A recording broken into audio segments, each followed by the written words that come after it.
So today I'm going to be talking about non-traditional text in the classroom. What are non-traditional texts? Non-traditional texts are forms of media outside of print. When applying this to a classroom, we can argue that any Common Core standards task involving text, such as comparing, analyzing, interpreting, composing, or even revising non-traditional text, can all be read in ways that are similar to reading print. Literacy is about being able to read and write. Non-traditional texts like photos and videos are all things that we can read in the same way that we can read a room or read body language. So some examples of non-traditional text are podcasts, songs, graphic novels, movie clips, and speeches or photographs. Information is everywhere, and students need to know how to navigate that information. Processing and consuming the immense amount of information available is necessary for literacy. Including the non-traditional text is relevant and appropriate. We should be teaching students how to receive and navigate information that is not just printed. They should be able to look at a photograph and analyze it to draw information from it the same way that they could when reading a sentence. We should also be able to critically analyze it as well. We need to teach students to understand perspective and ask questions about exclusion and inclusion of information and text. Who publishes information and how could they benefit by publishing it? So, what about grammar? When we tell students that literacy is only valued when it comes in written text that often follows grammatical guidelines, it is quite frankly perpetuating racism.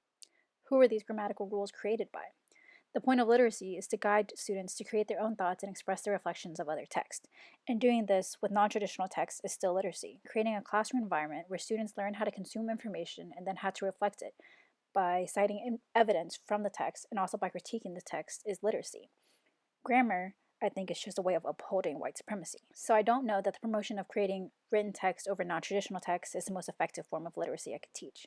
However, that's not to say that grammar shouldn't be taught. We must provide our students with the tools to successfully navigate the world, and to do that, they should be exposed to all ways of expression, which is why blending traditional and non-traditional texts in classrooms is important. Relevance to our students' lives. Information is released so quickly that trends can change in a day's time. So when we use non-traditional text such as video clips, we give students the opportunity to consume media that is culturally relevant in a timely manner. And when we're choosing these alternative texts, it's just as important as when we're choosing traditional texts that we figure out what our students want to consume, what will engage them, and then in turn motivate them to learn and create. We must also think about ways to differentiate teaching methods for students who are just not readers, but still cultivate literacy in them. These mediums of text allow us to engage them and then proceed in supporting them to understand and express their reflections of text. We are also widening the things that they may be interested in by introducing new art forms and breaking them down. Students of this age range are constantly looking for things to add to themselves, so we may pique their interest in photography, videography, playwriting, music making when we introduce different forms of text into a classroom, and when we explain that these are all valid ways of communicating information and telling stories.